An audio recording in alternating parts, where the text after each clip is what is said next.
Hi guys, my name is LC.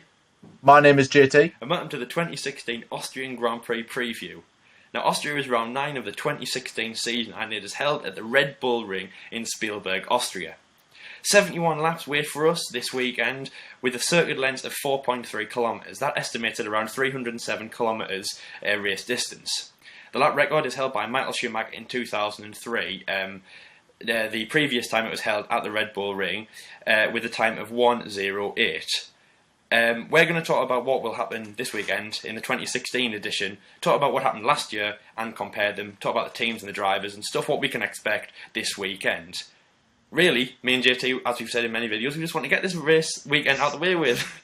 Exactly. We love Grand Prix, but I think this is the race where me and Elsie we're both like, right, we want this to go pretty quickly for obvious reasons. But it'll be great though. Oh, you've got to enjoy it. But we've talked about Silverstone for so long, and then as soon as that checkered flag falls in Austria, that's it. Silverstone starts. But anyway, sorry, we're going to talk about that later on. Obviously, please catch us for our F1 British Week, which starts next week. Or really, it starts when the checkered flag falls in Austria. Exactly. So let's get on with the preview show. And remember, for all you fans out there, we have got a race beforehand, so we're going to talk about that. Exactly. Now, the first person to talk about is Nico Rosberg, the leader of the World Championship. Now, although Lewis is gaining on him, he still is leading. He still has that 7-win tally to his name, obviously matching Michael Schumacher's record. He's still very much in this race, showing that he won in Europe. He won the race in 2015 in Austria in an amazing form over Lewis Hamilton, almost 9 seconds ahead. Was on such a form, and stat attack, he is the only driver to win since the RedBullRing returned in 2014. So he won in 2014, 2015, and... No, he didn't. He didn't win this year. I was about to say he won this year. Who knows? But, yeah, amazing form. Obviously, all with Mercedes hybrid power in the turbocharged V6 era. And can he do it again? Well, we'll have to wait and see. He's on amazing form after a win. It'll boost his confidence. And he loves this track, Nico. He's found his home there. I mean, it favours more of the slower teams in straight lines, as it's more of like it's more of a smaller, tighter, like more downforce adapted circuit. But Nico still has a love for this circuit, like he's shown in past years, and it would be great to see what he can bring to the table. For myself, I think he's got a really good chance of keeping Lewis at bay, and I mean. You've got to think if he's going to beat Lewis, what other team's going to catch him? It might be a race win for Nico, but we'll have to sum up everything else. So JT, how do you think Nico's going to get on? The championship leader, do you think he can stay at the top and pull some more bigger distance between him and Lewis? Definitely, obviously, if everything goes Nico Rosberg's way this weekend, obviously you have to qualify in pole position or qualify very high up. Hamilton's had a lot of gremlins in qualifying, so obviously Rosberg will go into this weekend hoping that another one should occur. Obviously, ever since they've returned, he's won this race. He's won it twice in a row. Yep. Should he win this weekend, he'll then tie with Alain Prost for both 3 wins, a record at this circuit. So again, that'll be an absolutely massive achievement for him in itself. And also, he would also get an extra 7-point lead over Lewis Hamilton should he win the race. And obviously, Rosberg is damn right favourite for this one. Book his odds on favourite to win this race. And obviously, I mean, who would be daft not to predict him to win this race? He's won it twice in a row. Again, he's back on a high. It's just squabbling again, these two. Obviously, I seen something that came out that Hamilton said that apparently that their friendship is stronger than ever. Best of friends. Then it has been, but really it's not, if I'm honest with you. I think he's just trying to calm the media down, and really they are literally like cat and mouse. But no, yes, I think Nico Rosberg should win this race with ease, if I'm honest with you. I think this should be Rosberg's race, and this is his race to lose, basically, for him. But so yeah, on to his teammate Lewis Hamilton, who obviously he didn't have a good weekend in Baku. Obviously had problems with his car, had bad run in qualifying, and obviously, unfortunately, the only car to bring out the red flag. Let's not forget about that, shall we? Don't forget that. So obviously that's something to always say. But I mean, exactly said, Lewis Hamilton he needs to keep up as much as he can with Rosberg if you ever want to have a chance of winning another world title. I believe that this one could go down to the wire, a bit like what it did Abu Dhabi, except I think this one will go in Rosberg's favour. But I mean, Hamilton needs to start winning races again now. I think he needs to win, like, I would say 4 or 5 in a row to basically have a better and even probably back in the game realistic chance to actually win another title to get one over his teammate. But Rosberg will not go down without a fight. So it is going to be I think this is going to be a very interesting race because Austria, it's a very short lap. There's not really much going on. There's straight here, there's turns there. It's a basic track, I would say. Yeah. So I believe it is going to be a very, very close race. And I think Mercedes will leave the pack, if I'm honest with you. So it would be nice to see a nice good battle here. We have seen in the past as well. I have seen some good accidents. Let's not forget as well. But but no. Look, I mean, Lewis Hamilton. I think his main thought going into this weekend would be going, right, I lost out last weekend. I was in form. I have lost out. I don't need to lose that form. I need to get back into the zone. Hammer time. But down again. One target is Nico Rosberg. It has to be so. So yeah, Elsie, what do you think? Hamilton has a good chance of winning this Grand Prix? Can he outplan his teammate Nico Rosberg this weekend? Well, the first thing I want to start off with, JT, is when you mentioned, and it was on the Facebook page as you shared, that he said they're the best of friends. Now, the thing that I don't like about that is that Lewis has lost his fighting spirit. Remember last year, and remember 2014, he hated Nico in the good sense because he wanted to beat him. But now he looks. I mean, at the start of the season when he wasn't winning, I was saying to JT that he was becoming very philosophical. He was just doing it like to show the media that he's calm. But I think that's quite dangerous to think that. He thinks he's friends with Nico. He doesn't want to be friends with him. He needs to be He needs to be in his throat, not in his throat. He's not a murderer. Don't worry, guys. But so I don't know. I mean, Lewis doesn't like this track. Last year he really struggled to match Nico's pace. He was being under pressure by Massa and the rest of the pack. And obviously, as we saw that mistake in Europe, whenever that was, I can't even remember that. What was the European Grand Prix? Oh my god! I think I fell asleep by lap 2. Well, if anyone stayed awake and saw it, obviously his crash on the qualifying for Q3, getting a bad pole position, and then his struggling in the car. Okay, it was team radio, but still, he wasn't performing like a reigning world champion should. Exactly. I think it'll be hard for him to bring the form to the fight to Nico because he's just on such a form. We used to say Lewis was on a league of his own, and Rosberg is now. Hamilton's fallen back into the traps of the rest of the field, and I think it'll be hard for him. Yeah, maybe the 1-2's on the table for Mercedes if they get it right, because as we know, they have the best strategists. They get their strategy perfect, and obviously Austria, it's very red on the tyres. It's very hard.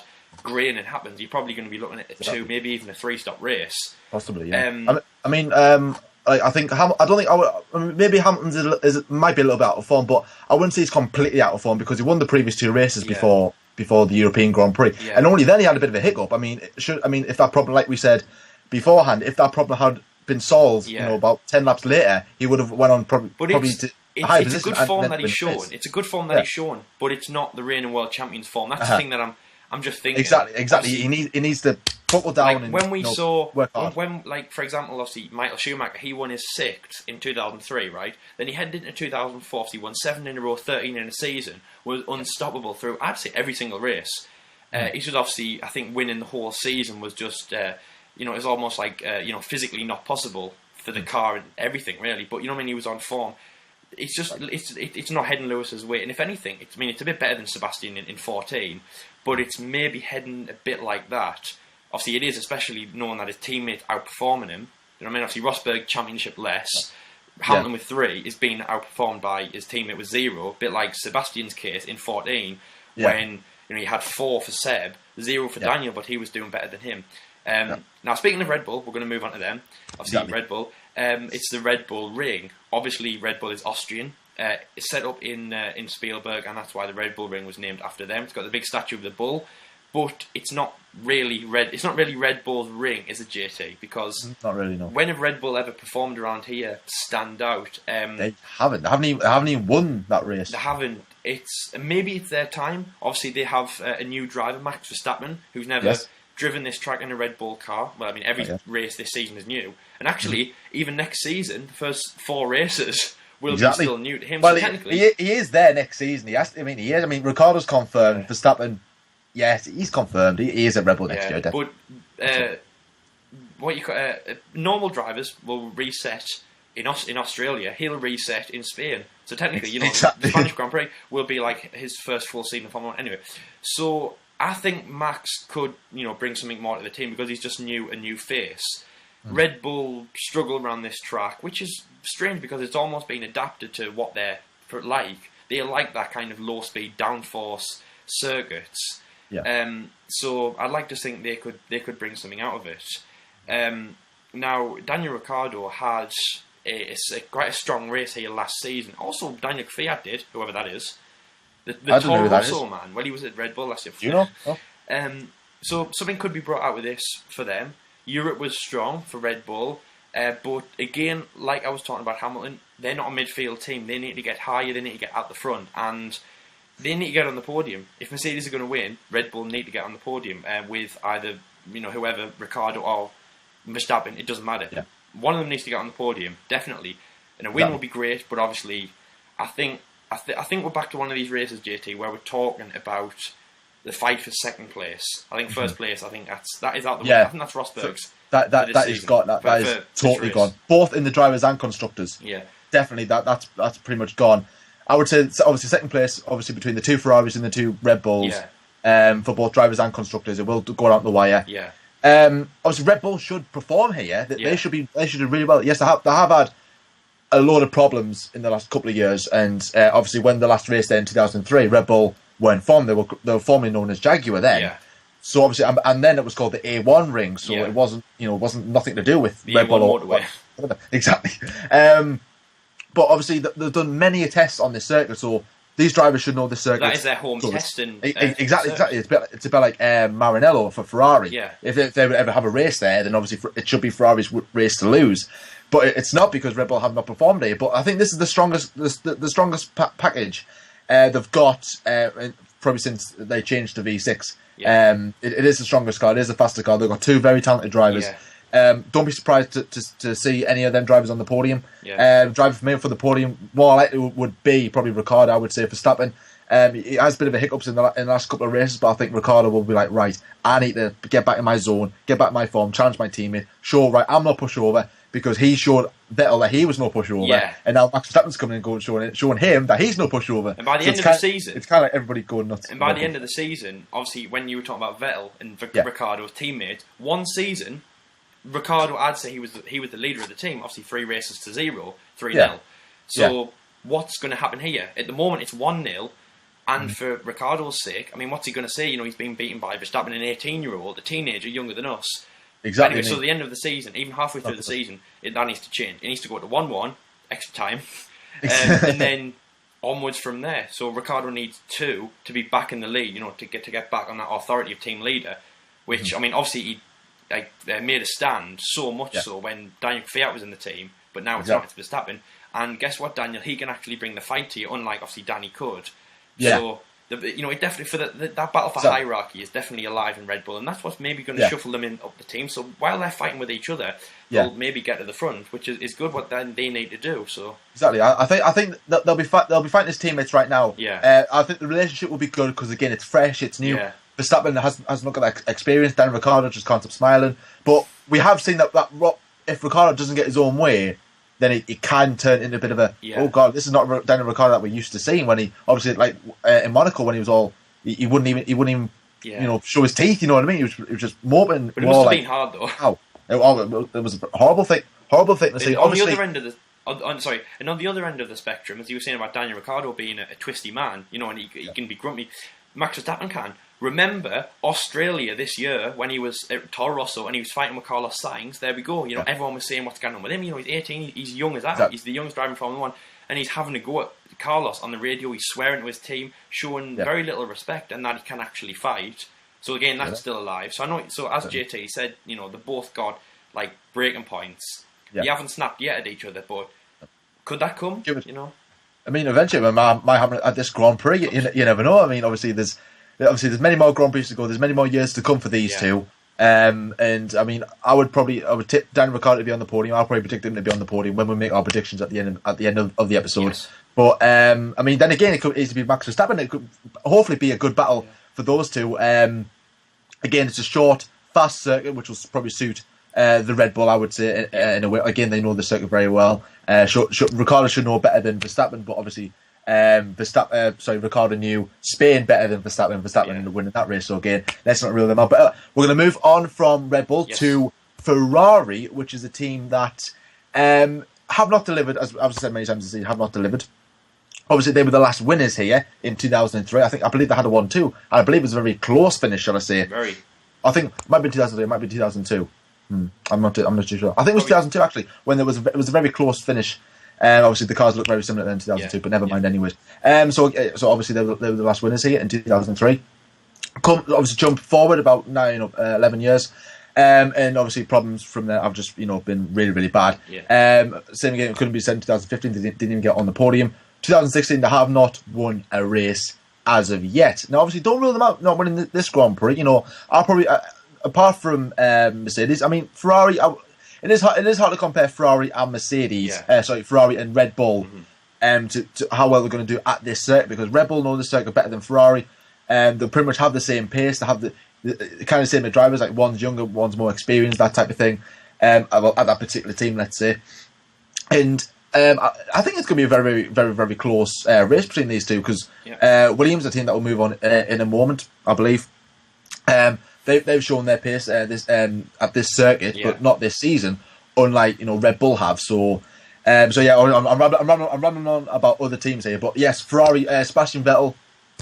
How will he do? How will he do at this circuit? It really is going to be hard to say, if I'm honest with you. Obviously. Couple of podiums already. The highest place is second. He needs to win this race. He needs to win our race at least. Yes. Probably before the summer break. If he hasn't, I believe the first half of the season has been an utter failure. He needs to win one before Hungary, JT, which was his second win with Ferrari. Exactly. So at this time, he's already won a race. Mm-hmm. So the pressure. It is a funny one to talk about, because people saying yes, he's got second places and stuff. Obviously, they can't catch the Mercedes. Yes, but look at the form last season. They already had one win. The team to talk about that were catching the Mercedes. Then after the summer break, they did very well. So it is very much cat and mouse. I would like to say Sebastian Vettel will do well at this Grand Prix. Obviously, we can't. We don't have second power. Oh yeah, of course. That's the thing. So, but no. Obviously, on this side, Kimi Räikkönen, who I think will remember this Grand Prix very, very well, as what happened last season with Fernando Alonso. Obviously, coming into a massive. Coming together, which is a funny one, because I didn't see that start. So I was like, oh man, I wish I'd seen that start. But obviously, I mean, let's hope that doesn't happen again, unfortunately. But so yeah, Elsie, what's your chances? What's your predictions of Ferrari this weekend? Yeah, I mean, Ferrari should be on for a strong race. From last year's was obviously Sebastian Vettel almost got on the podium. Remember, a fourth place behind Felipe Massa of Williams. Obviously, we'll get onto them in a little while. Kimi Räikkönen should have been on for the points if Fernando hadn't parked his car on top of him.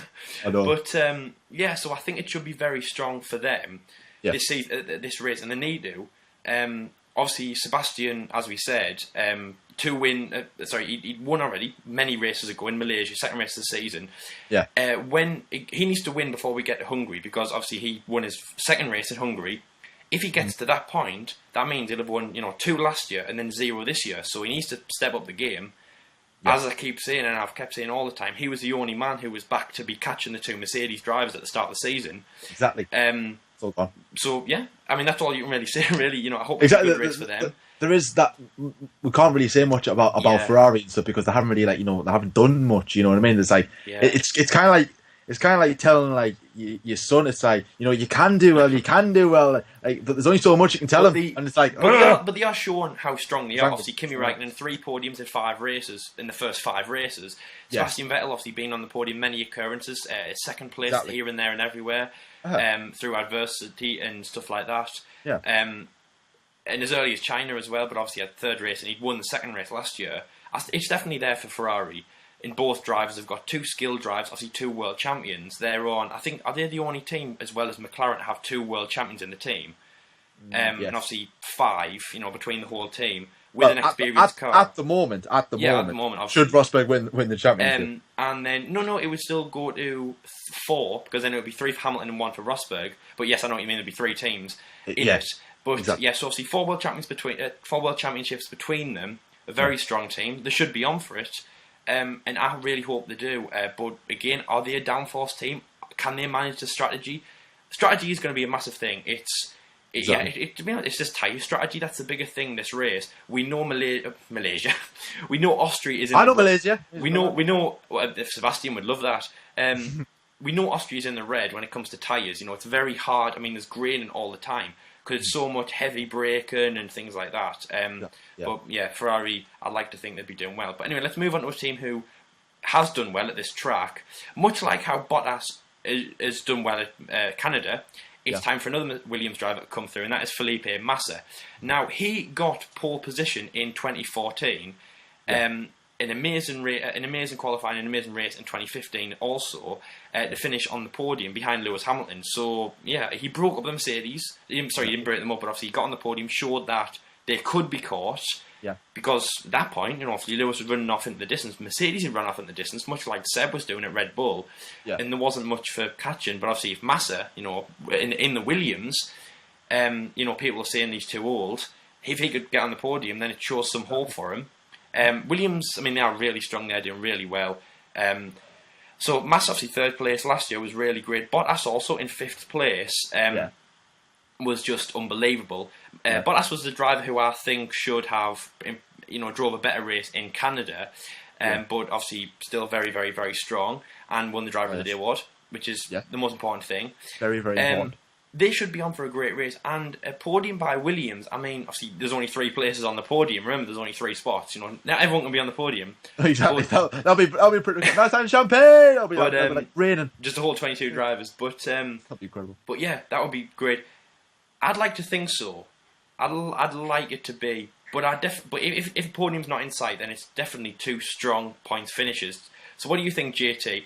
Do you think the 2 Williams drivers can get into the points and possibly on the podium?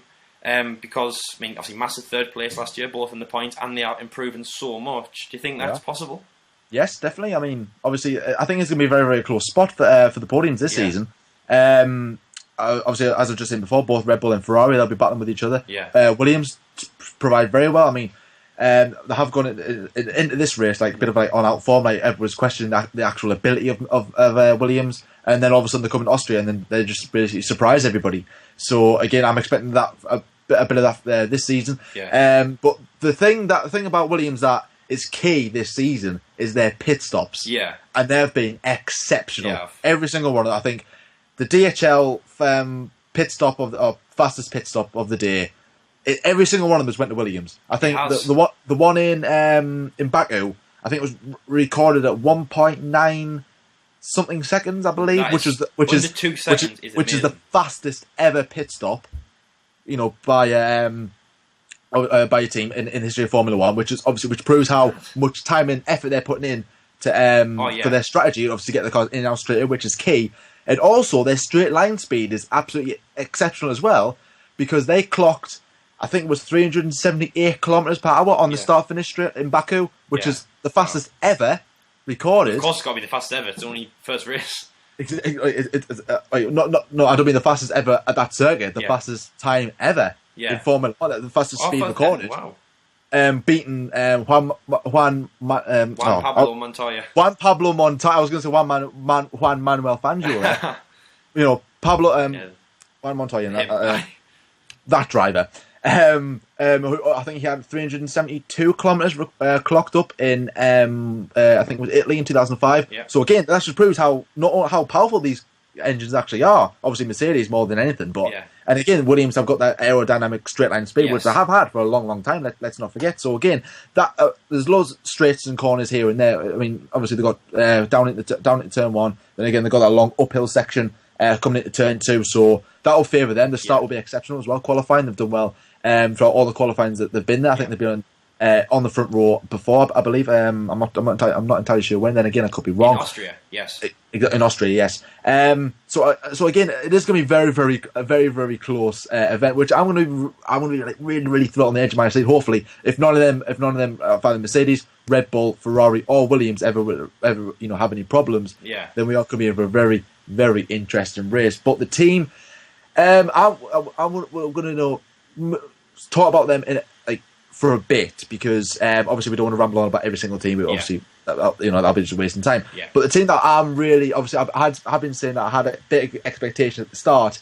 Then went below expectations, but now they're on the rise. And one of their drivers is even hinted possibly to be going to Ferrari next season. Obviously, that team is Force India, Yes. and obviously the driver I'm talking about before was Sergio Perez, who he is a driver on form at the moment. If I'm honest, on fire. Let's say he's a driver on fire at this point in time, and don't rule him out for a contention for a podium position. Because I definitely, there's just so many drivers that can be on the podium for this Grand Prix. It's needs unreal. to be a bigger podium. Exactly, they need about 5.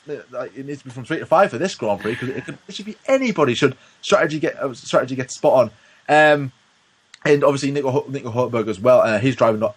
Yeah, he's doing all right. But Sergio Perez is in the limelight at the moment, possibly going to Ferrari. But I mean, it's just so hard to talk about because it's like the Mercedes obviously possibly are going to get a 1-2. I mean, should Hamilton avoid any qualifying gremlins and stuff?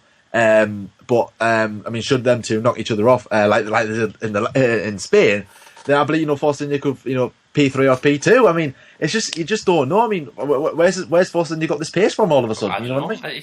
It's come out of nowhere. It's weird. Exactly, because they were saying that the car is just similar to 2015 because they're focusing on 2017, a bit like most of the teams. Hence why the cars look pretty much a little bit similar to what they did last season. Yeah. But this pace has just come from nowhere. You know what I mean? The team is struggling financially.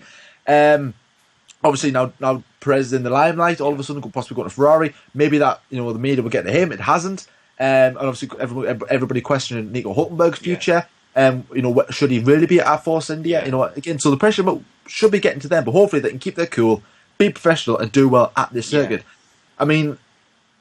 Yes, I believe Force India have a good chance. I don't think they will, unfortunately, because obviously you've got like Ferrari and Red Bull above them who are really, really much quicker in terms of pace. But I mean, definitely a Q3 appearance from both their drivers and a double point scoring finish from these drivers at this circuit. If they don't, then I will be very, very disappointed in Force India. So, I mean, Elsie, what's your opinion on Force India at this particular circuit and also their form at the moment? This circuit is great for them. Double points finish for them.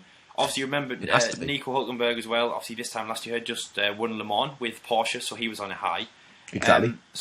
And I don't want just, as you said, it was the pace from the car. I don't think it's the pace of the car's outstanding. It's the pace of the drivers. You've got Perez he's in a league of his own now. Maybe he's just had enough. He's had enough of being a mid-level driver. And obviously, his wars have been kicked out of McLaren. Yeah. He's had enough now. He's stronger than ever. And obviously, he's excited because he knows he might be going to Ferrari. A bit like a kid at Christmas. If you know you're getting a present, you need to be excited. Hülkenberg, coming off the back of Le Mans, obviously last year, I mean, not this year, but, potentially for next year, Le Mans for next year, endurance Porsche Super Cup for next year, they've got everything to play for, they're excited, they're keen, it looks really strong for them. Both of them, they might not mean being Force India next year, but for the year that they're in this year is amazing for the team as well. They've got everything to play for, they've got nothing to lose, because... They've just, they haven't, everyone thought they were a midfield team, but they haven't got anything to prove, but they've got all to gain, which is amazing. They're just such a strong team. Obviously, Hülkenberg is a great driver, and I always watch him to see what he's going to be doing. And Perez going to Ferrari, that's every single day that's becoming more believable. And if this race goes the way that he wants it to be, for example, like a top 5 finish, which is still on the cards, that is very possible. Then that is almost him guaranteed that Ferrari seat, which is amazing. And hopefully, the last team I'm going to mention quickly before we go off air is McLaren. Obviously, Fernando Alonso's crash last year with Kimi. Memorable. Last year they both didn't finish, which was a real shame. So no points for McLaren there. Exactly. Yeah. How would you sum up their season so far? Their ups and downs, because sometimes they've been in Q3. Sometimes one driver, sometimes two drivers, sometimes no drivers, and sometimes they finish the race 1 driver, 2 drivers, sometimes no drivers. What's going to happen this race? Hopefully, double points. Double points would be great. That's what we need. It would be good, but again, I might be being a little bit too ambitious there because I am a McLaren fan. Let's say. I would like to say double points. Whether that will happen or not, I really don't know. As like you said, it all depends how on paper, no. Really, on paper, if all drivers were to finish, no. But obviously, not. I doubt all the drivers will finish. There will be some crashes here and there, some retirements, some surprises here and there. Yeah. So only 14 cars finished last year, which finished with Roberto Merri at the end. I would imagine safety car chances in this one are again high. Virtual safety car as well. We didn't see one in the last race, so I'm hopefully we might see a couple of in this race, spice things up a bit. Yeah. But I mean, yes, it has been a mixed season. It started off a lot. To be fair, this season is a million times better than 2015. Compared to this, McLaren so far have won every single race, got on pole position at every single race. That's how they're feeling right now. That's and won Driver of the Day award. Exactly. They've won Drivers Day every single time. Actually, no, the pair of them have won it double each week. So that's how high that they should be feeling. But are they going to do it this week? Then we'll have to see. So the last thing to ask you, JT, well, actually, I'm going to ask you two things. Okay, we're going to do this every time. Go on, Elsie. Ask me two things. The first thing is your top three. So please give me your top three for the Austrian Grand Prix. My top three would be first Nico Rosberg. Need I say more? In P2, I don't know. I would say Hamilton, but then I always, whenever I think of Q3, I always think of him as P10 at the moment because he's been there a couple of times. So I'm like, I would say Hamilton. Hopefully, that the qualifying thing is sorted. But the hardest position this season is P3. I mean, it could be anybody. It really, really could be. But I'm gonna go with Daniel Ricciardo. I did say I would predict him to be P3, so I'm gonna say first Nico Rosberg, second Lewis Hamilton, and third Daniel Ricciardo. And the second thing is, who do you predict will be the Driver of the Day award? Will win the Driver of the Day award? Again, it could be anybody. If I'm honest with you, obviously because you're like obviously JT because there are 22 cars on that grid. Yes, there is. Well done. Well done, JT. But it could be Force India. I mean, they are very, very talented right now. They've got tremendous pace. Williams. Could Perez lift it 3 times in a row? Exactly. Not in a row, but 3 times. Yeah, but 3 times this season. Again, I mean, it's possible. If it would have better his last result, then again he could. I mean, could a Mercedes driver win it for the first time this season? I mean, who knows? I mean, it depends how far back. Maybe one of them start. One of them might end in Q1. Crash up in Q1 and then being at the back of the field and work their way up. You never know.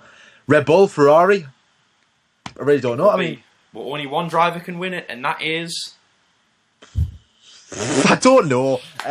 Sebastian Vettel. No, scrap that. Daniel Ricciardo. Daniel Ricciardo, okay. Ricciardo. He's never won an Australian. He will be the first Australian to lift the Driver of the Day award. Right. So my 3 predictions. It'll have to be upside down for him though, so that at least he can say it properly. So my 3 predictions, JT, and I always go a bit dangerous on this because I have a feeling. You do. I'm going to say. They're like the Vaseline. Wait for this. I'm going to say. Drumroll, please. Verstappen.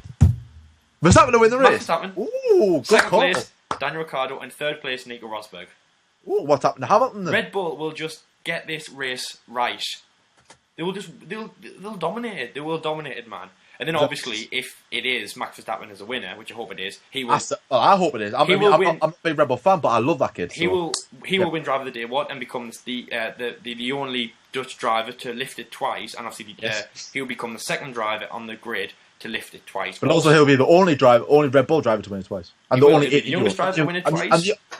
He'll also be the youngest driver to win it twice. He will also be the youngest driver to win it, and he'll also be the only Red Bull driver to win it. Yes. Once and twice. If you're only a Dutch driver to win it, it'll be the only man called Max to win it. There's a lot going about here because it has not been here that long. Anyway, guys, so thank you very much for watching this long episode. Thank you. So, yeah, it's been great. But, obviously, and I hope you enjoy Austria, but me and JT, frankly, couldn't give a damn about Austria, could we? Not really. Because when that checkered flag falls in Spielberg, guess what starts? The build-up. That ultimate thing that everyone's talking about. F1 British Week. F1 British Week. Start on Sunday night, guys. So there'll be a video every single day through that week. Obviously including all your regulars such as the preview, the F1 debate show, and then the review, which will also be coming to you live. Not live. Well, will be coming to you from Silverstone.